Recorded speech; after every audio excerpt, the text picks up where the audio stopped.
Ya nos encontramos aquí en el piso de Primero Noticias junto a Oscar Testa, a quien le damos la bienvenida, ex juez en lo penal, un referente en materia de lo que tiene que ver con el ámbito judicial en nuestra ciudad. Bienvenido, muy amable por acompañarnos. Al contrario, muchísimas gracias y el agradecido soy yo por invitarme. Bien, bueno, una condena realmente que ha generado estupor en la gente, muchas organizaciones, aquellas que conforman justamente el colectivo Ni Una Menos, que estuvieron instalados allí en los tribunales de nuestra ciudad, solicitando que por el crimen de Camila Carletti se aplicara la figura de femicidio. Esto finalmente no se dio, lo condenaron a Villar a 20 años de prisión por homicidio simple.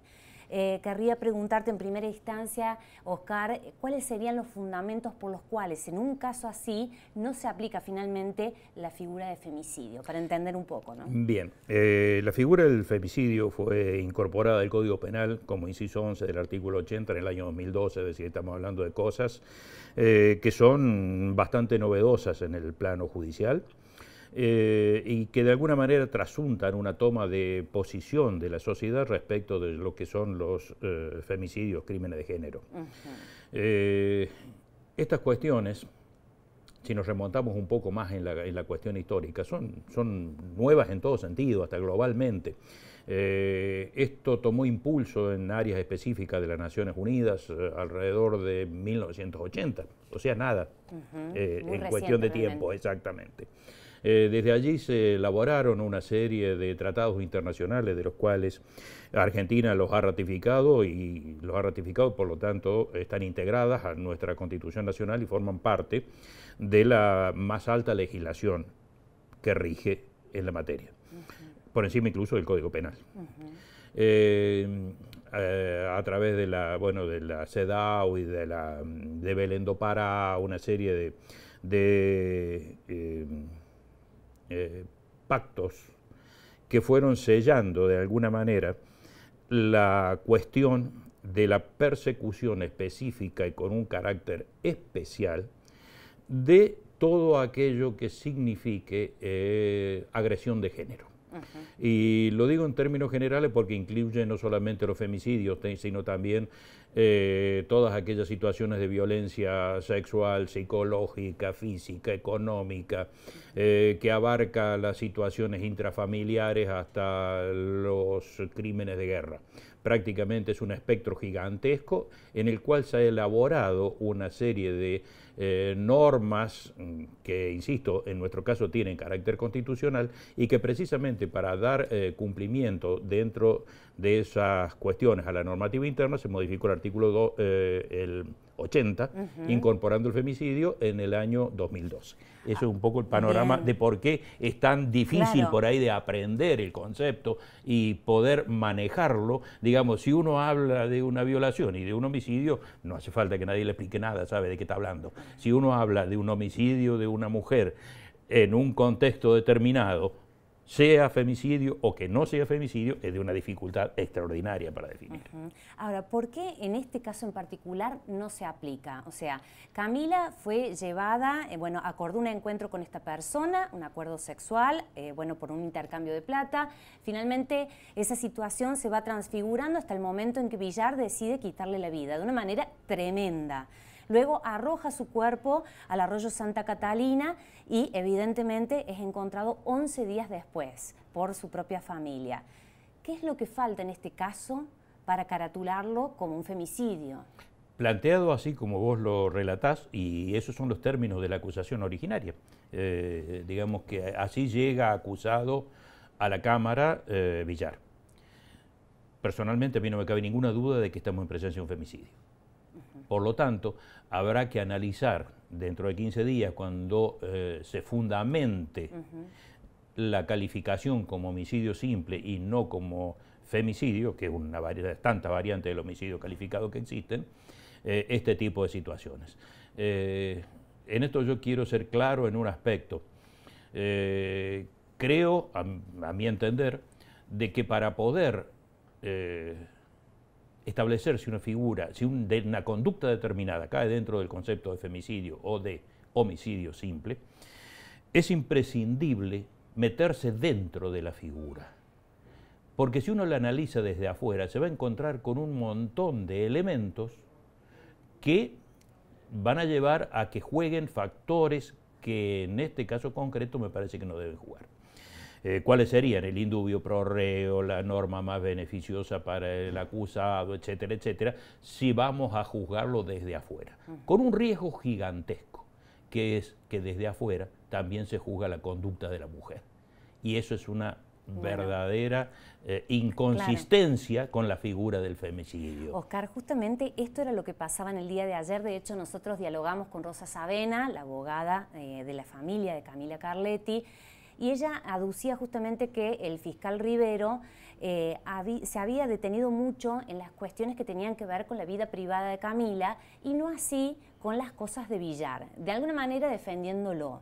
También consultarte si de alguna manera la presión social puede hacer revertir la situación y la definición de un fiscal, porque de hecho Rivero en el día de ayer manifestó finalmente que esto se debía caratular bajo la figura de femicidio. ¿Esto puede pasar?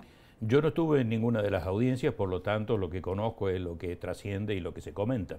Pero tengo para mí de que ningún fiscal se puede dejar llevar bajo ningún punto de vista, ni tampoco los jueces, por lo que son las presiones mediáticas o la manera en que puede influenciar la opinión pública. Esto es un trabajo delicadísimo, que requiere una capacitación y una responsabilidad en el ejercicio realmente extraordinario, y creo que en ese terreno la decisión del doctor Rivero ha tenido que ver esencialmente con las pruebas que se han producido a lo largo del debate y que le hicieron cambiar de posición, si es que efectivamente así ha ocurrido, porque tenemos que ver que lo único que se hace es comparar el pedido con una manifestación, una exhortación al jurado popular, que es uno de los pasos de los juicios por jurados, que se hace al inicio de la audiencia, cuando cada una de las partes presenta el caso. Allí el doctor Rivero dejó abierta la posibilidad de que se tratara también de un homicidio simple, y al momento de formular la acusación, insisto en esto, seguramente con las pruebas producidas en el debate, ha definido su posición por ese lado y no por influencia de otros elementos externos, que no niego el poder, la fuerza que pueden llegar a tener, pero que al momento de tomar una decisión, tanto de los jueces técnicos como de los fiscales y de las defensas, lo que cada uno tiene que hacer es perfectamente bien lo suyo, sin dejarse influenciar por nada. ¿Hay posibilidades de revertir este fallo? ¿Savena podría apelar él mismo? Sí, se puede casar el fallo. Seguramente la Fiscalía también va a casar. Y será en definitiva el Tribunal Superior el que tendrá que tener la última palabra en este terreno. Ya hemos visto casos en los cuales el Tribunal Superior ha sentado una jurisprudencia muy, muy importante. En el caso Lizarralde, más conocido como el caso de Paola Costa, que fue asesinada en la ciudad de Córdoba. Exactamente, junto con su hija. El autor era una persona con la cual mantenía una relación con esta mujer y que a su vez era padre de la criatura. Las tiró a las dos como muertas en una alcantarilla, la criatura sobrevivió. Fue condenado y se desestimó. Tiene muchísimos puntos en contacto con este caso, por lo menos en lo cual es la acusación, la causa Lizarralde. Fue condenado por homicidio con alevosía, pero se desestimó la acusación por femicidio. Dieron razones, que son las que de alguna manera nosotros también tendremos que analizar en cuanto salgan los fundamentos de este fallo de Villar, para no condenarlo. El tribunal los dio vuelta. El Tribunal Superior lo dio vuelta y entendió que era femicidio. Y fijó una serie de pautas que son una guía muy, pero muy importante, incluso induciendo a los tribunales inferiores, la Cámara es un tribunal inferior, en el sentido de que dentro de la pirámide está por debajo del Tribunal Superior, a que por una cuestión de economía procesal se siguieran esos parámetros, esos lineamientos. Insisto en esto, me llamó la atención, para mí, por lo menos desde la acusación, estaban dadas todas las condiciones para una condena por femicidio, y bueno, una vez que las tengamos conclusiones en la mano de por qué es un homicidio simple, podremos hacer la crítica o el acuerdo a lo que ha resuelto. ¿Qué va a pasar con Villar en caso de que continúe la carátula de homicidio simple? Esta persona, en caso de tener buena conducta, bueno, y otras circunstancias, ¿podría quedar libre en cuántos años? No ha sido declarado reincidente, por lo tanto, al cumplir los 2/3, puede tener derecho a la libertad condicional.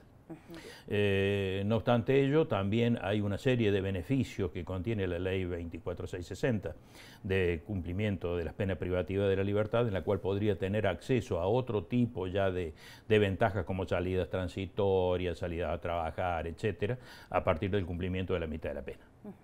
Oscar, es finalmente... decir, desde los 10 años, en ese caso concreto, a contar desde el momento de la detención, es decir, ya lleva 2 prácticamente.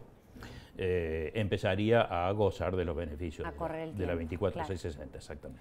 Oscar, también saber tu análisis, siendo una persona que ha formado parte de la justicia de Río Cuarto, si crees que la figura del patriarcado está presente en las sentencias de los jueces locales. Es complicado hablar de la Administración de Justicia Penal como un colectivo.